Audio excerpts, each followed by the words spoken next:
राम जी आए, कुछ दिन हुआ और मुनि विश्वामित्र का आगमन अयोध्या में हुआ। और जैसे ही मुनि विश्वामित्र का आगमन अयोध्या में हुआ तो आज क्या हुआ जी? फिर आज क्या हुआ?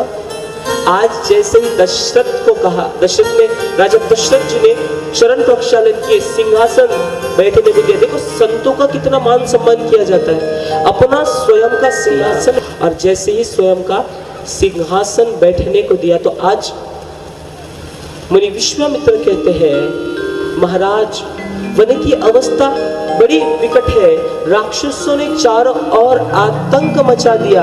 और क्या हुआ? अब हम यज्ञ भी नहीं कर पा रहे। तो मुनि विश्वामित्र कहते हैं कि हमें आपसे सहायता चाहिए। तो राजा दशरथ जी कहते हैं कि हाँ, मैं बिल्कुल आपकी सहायता करूंगा। तो मुनि कहते हैं, मुझे आपकी सहायता नहीं चाहिए, मुझे आपके 2 पुत्र चाहिए यज्ञ की सहायता के लिए। जैसे ही सुना अंदर से संकुचित हो गए, ये मुनिवर ने क्या मांग लिया? मेरे प्राणों का आधार ही मुझसे मांग लिया। और जैसे ही कहने लगे, हे मुनिवर, मैं खुद आपकी यज्ञ की रक्षा करूंगा, आप मेरे बालकों को ना लेकर जाए। जैसे ही ऐसा कहा, ऐसा हुआ। तो अब क्या हुआ? अब यज्ञ की रक्षा के लिए वहां पे जो वशिष्ठ जी बैठे थे, उन्होंने समझाया, राम कोई साधारण मनुष्य नहीं, साधारण बालक नहीं है। राम पूर्ण ब्रह्म है, पूर्ण सद्गुरु है, और राम अनंत कार्य दिखा सकते हैं। राम सर्वस्व है, वो उन्हें किसी बात का डर नहीं। और जैसे ही ऐसा कहा तो दशरथ जी ना चाहते हुए भी उन्होंने हामी भर दी। और हामी भरने के पश्चात भगवान श्री राम और छोटे भैया लक्ष्मण जी को क्या किया गया? मुनि विश्वामित्र लेकर गए। वन की दिशा में चलते चलते हुए एक ताड़क वन पड़ा, जहां ताड़का का वध प्रभु ने किया, राक्षसी का वध किया। और जैसे ही राक्षसी जोर जोर से चिल्लाने और धराशायी हो पड़ी, और ये राक्षस कम और किसी क्या बोलना पड़ेगा फिर? जय श्री राम, जय श्री राम, जय श्री राम, जय श्री राम। आज क्या हुआ? जैसे ही राक्षसी का वध हुआ, प्रभु कहाँ गए?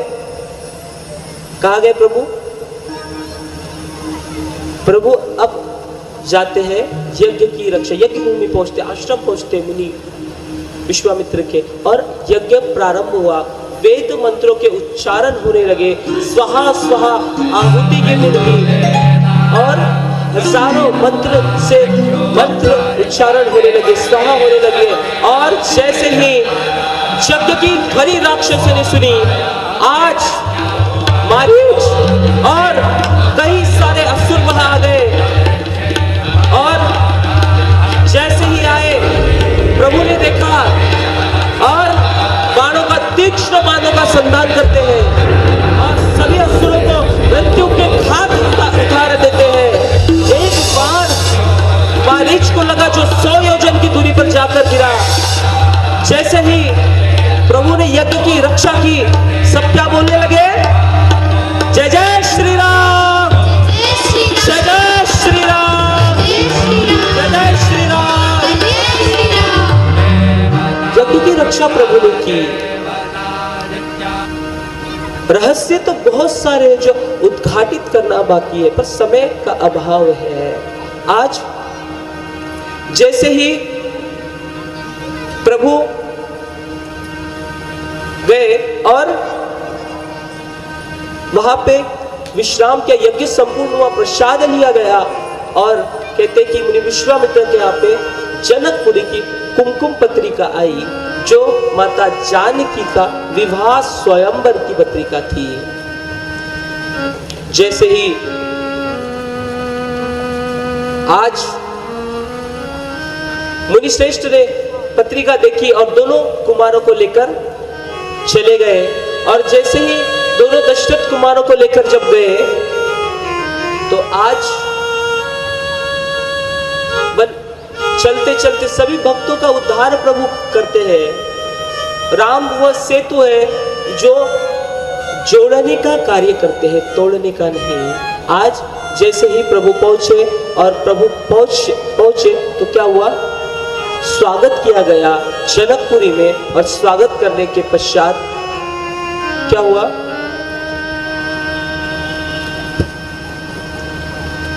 व्यवस्था करवाई गई विश्राम की।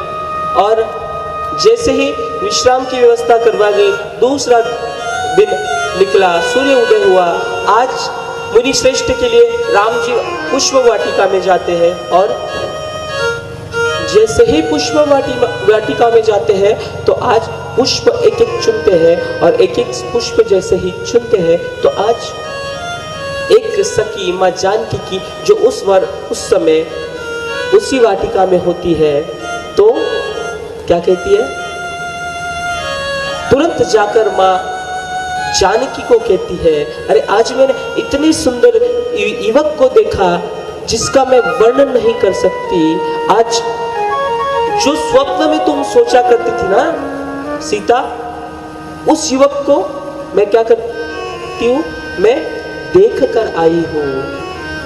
क्या होगा, माँ जानकी ने विश्वास कर लिया, विश्वास नहीं किया, प्रश्न कर उठी, ऐसा कौन सा युवक है जो आप तारीफों के फूल बांध रहे हो, ऐसा कौन है? तो बोले तुम बातें मत करो, चलो। आज जैसे ही मां जानकी आई और प्रभु राम जी को देखा तो आंखें बंद कर लिए, और सखी पूछती है, अरे तुम्हें तो मैं दिखाने लाई हूं। ये जो सखी है ना, ये कोई साधारण नहीं, ये एक गुरु की भूमिका अदा कर रही है। एक साधक जब अपने गुरु से प्रश्न करता है कि मुझे उस ब्रह्म से मिलना है, जिज्ञासा करता है, तब गुरु क्या कहते हैं, आओ चलो मैं दर्शन करवाता हूँ। और जैसे ही अनंत किया उपकार, जैसे ही देखा, अब आंखें बंद कर ली। बोले आंखें क्यों बंद कर लिए, इतना सुंदर, इतना सुंदर सौंदर्य है। तो फिर क्या हुआ, मां जानकी कहने लगी, अब तो जीवन का सार, सांसों का श्रृंगार, प्राणों का आधार वही है। और जैसे ही कहा, अब इनके अलावा किसको देखना नहीं चाहती, और जैसे ही ऐसे कहा तो अब क्या हुआ, धीरे धीरे करते वो पल आया, और जहां हमारा शिव का धनुष था वहां पर क्या हुआ, सभी वीर पुरुष, सभी राजा महाराजा वहां पर आए, और उस स्वयंवर का आरंभ हुआ। सभी ने प्रयास किया, कहते हैं उस स्वयंवर में उस धनुष को हाथ लगाना तो दूर की बात, उसके तेज से उसे कोई स्पर्श भी नहीं कर पाया, और जो स्पर्श कर पाया वो उठा नहीं पाया, और जो उठा पाया वो प्रत्यंचा नहीं चढ़ा पाया, वही सब हो गया। जैसे राजा जनक ने देखा, आज विह्वल हो गए, क्या कोई ऐसा वीर पुरुष नहीं है कि जो मेरे सीता को, जो मेरे पुत्री जानकी को ब्याह सके? तो मुनि विश्वामित्र कहते हैं, हाँ है। और आज आज्ञा लेकर प्रभु श्री राम कहा जाते हैं, धनुष्य के पास जाते हैं, नम्र भाव से प्रणाम करते हैं धनुष्य को, और क्या करते हैं, उठाने का प्रयास करते हैं। और जैसे ही प्रभु धनुष्य को स्पर्श करते हैं, धनुष उठ जाता है, और क्या होता है, प्रत्यंचा चढ़ाने लगते हैं, और क्या होता है, धनुष टूट जाता है। और जैसे ही धनुष टूटा, फिर क्या हुआ, फिर क्या हुआ जी, फिर क्या हुआ, लाइट चली गई। तो तार टूटने तो कभी होता है ना ऐसा, तो यहाँ तो है ना सबकी, फिर क्या बोलना पड़ेगा, जय श्री राम, जय श्री राम, जय जय श्री राम। आज जैसे ही धनुष्य टूटा, भृगुकुलवंशी सूर्य समान फिर आए वह परशुराम, आंखों में जिनके लाल ज्वाला वस्त्र भगवे जिन्होंने किए धारण, विशाल भुजाएं हैं। आज हाथ में परशा धनुष लेकर उस सभा में आए, क्रोधित होकर कहने लगे, कौन है जिसने शिव का धनुष तोड़ने का प्रयास किया, मरने की सोचकर आया है, भाग्य उसका फूट गया। जैसे ही कहा, आज राम जी समक्ष आते हैं और कहते हैं प्रभु शांत हो जाइए, कोई दास ही होगा जिसने इस धनुष को तोड़ा है। अरे दास, वो दास नहीं हो सकता, वो तो दुश्मन है, दुश्मन जिसने शिव के धनुष को विध्वंस किया है। मुनि श्रेष्ठ कहते हैं प्रभु शांत हो जाइए।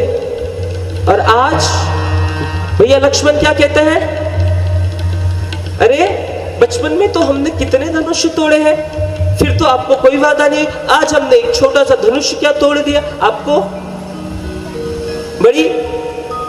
बड़ी परेशानी हो रही। क्रोध में आवेश में आकर परशुराम जी कहते हैं, अरे मूर्ख बालक, बाल हत्या का पाप ही क्यों ना लग जाए, आज मैं इसका वध कर कर रहूंगा। जैसा ही कहते रामचंद्र जी प्रणाम करते, मेरा छोटा भाई है, अभी दूध के दांत है, बच्चा है। परशुराम जी कहते दूध के दांत, अरे मुझे लगता है दूध के दांत नहीं, इसके तो विष के दांत है, जो विष उगल रहा है, ये तो तुम्हारे भी अनुकूल नहीं, किसी दिन तुम्हारा भी अपमान करवाएगा। लक्ष्मण जी फिर कहते हैं, बोले देखिए बाबा, मैं राम जी के भैया के अनुकूल हूं या ना हूं, मैं आपके अनुकूल बिल्कुल हूं। आज क्रोध में आ गए परशुराम, आज जैसे ही क्रोध में आ गए परसा निकाल लिया और कटु वचनों का संहार करते हैं। और जैसे ही कटु वचनों का संहार करते, मानो बिजली कड़कने लगी, मानो वातावरण निवल हो गया। महाराज जनक चिंतित हो गए, अब क्या होगा, अब फिर भी मान ले, क्रोध आवेश में है, क्रोध में आंखें लाल हो चुकी है, समझाने का प्रयास कर रहे पर समझ नहीं आती। आज जैसे ही लक्ष्मण जी कहते हैं प्रभु शांत हो जाइए, अगर उस धनुष को किसने तोड़ा है, जब धनुष इतना महान है तो तोड़ने वाला कितना महान होगा। जैसे ही श्रवण किया इस बात समझ आ गई, राम जी के नम्र स्वभाव को देखा और क्या हुआ, आंखें से आंखें दो चार हुई, आंखों में बहुत कुछ कह गए और शांत हो गए। और क्या किया, आशीर्वाद दिया, समझ गए, लीला समझ आ गई। दोनों अवतार सामने, परशुराम जी भी एक अवतार है और राम जी भी एक अवतार है। ऐसा जब हुआ तब कुमकुम पत्रिका भेजी गई। कहाँ भेजी गई जी, मैं आऊंगा, मैं जनकपुरी में। कहाँ भेजी गई, बोला कीजिए, कहाँ भेजी गई। हाँ, याद आना चाहिए आपको, प्रश्नों के उत्तर देते आना चाहिए। मैं तो क्या सुनाया पता नहीं, है ना, हमारे समझ लस नहीं, और तेरी की क्या बोलना पड़ेगा फिर। क्या बात है यार, बड़ी मीठी आवाज है आप, इसलिए हम बोलते कि आप जोर से बोलो, और आप है कि सुनते ही नहीं। क्या बोलना पड़ेगा फिर, जय श्री राम, जय श्री राम, जय जय श्री राम। आज कुमकुम पत्रिका अयोध्या में भेजी गई और थोड़ी चर्चा ऐसी हुई कि वहां के जो चारों राजकुमार है, चारों राजकुमारों को महाराज जनक की चारों कन्याओं का विवाह तय किया गया। विवाह का समय आया और माता, आज सभी अयोध्यावासी आए और क्या करने लगे। आज जैसे सभी अयोध्यावासी आए तो वो बारात में शामिल होने के लिए आए, और जैसे ही बारात निकली, कहते हैं साक्षात कामदेव प्रभु के घोड़े के रूप में सज्जे है। याद रखिए, अगर काम जीवन में तीव्र हो जाए ना, तो हमने सुना था जब शिव जी के समक्ष कामदेव आए तो क्या हुआ, विनाश हुआ, विध्वंस हुआ। और आज जैसे ही काम राम के साथ आ गए, मानो कामदेव चिढ़ाना चाहते हैं प्रभु बाबा भोलेनाथ को कि देखो आज मैं प्रभु के साथ हूँ, जब आपके समक्ष आया आपने भस्म कर दिया, आज प्रभु के साथ है, आज आपको क्या करना है तो कर लीजिए, मानो चिढ़ा रहे हैं। पर जब राम और जैसे ही आज क्या हुआ, जैसे ही आज कामदेव रूपी घोड़े पर सवार हुए प्रभु, तो जब काम के साथ राम आता है तो वासना उपासना में बदल जाती है, लाइफ चेंज हो जाती है, कन्वर्ट हो जाता है, कन्वर्सेशन हो जाता है, और क्या होता है, वासना उपासना में बदल जाती है। ब्रज के बहुत सारे भाव, बहुत सारे पद है, आपने कृष्ण कथाएं सुनी है ना। जब तेरे बगैर सवरिया जिया नहीं जाए, तुम की बाह पकड़ लो तो कोई बात बने, ऐसा हो जाता, ऐसा एक कनेक्शन हो जाता है। कब, अगर काम के साथ राम है और काम भावना जीवन में आ गई तो विनाश ही करेगी, विध्वंस ही करेगी।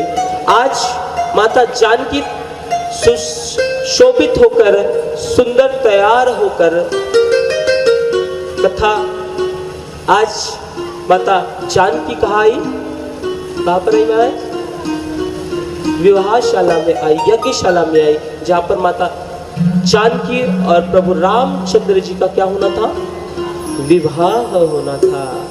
बड़ी अनोखी झांकी, बड़ा अनोखा चरित्र और बड़ा ही आनंदमय मंगलमय वातावरण। और जैसे ही सभी को देखा गया तो आज क्या भाव तुमरा, प्रभु दूल्हे के वेश में सजे,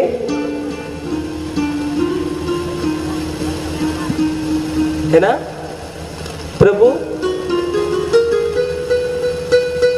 क्या बोलना पड़ेगा फिर, क्या बात है, जय श्री राम, जय श्री राम, जय श्री राम, जय जय श्री राम। आज क्या हुआ ना, सुबह चर्चा चल रही थी, बोले महाराज जी आप कृष्ण कथा भी करते हो तो फिर आप सिर्फ जय श्री राम ही क्यों बोलते हो।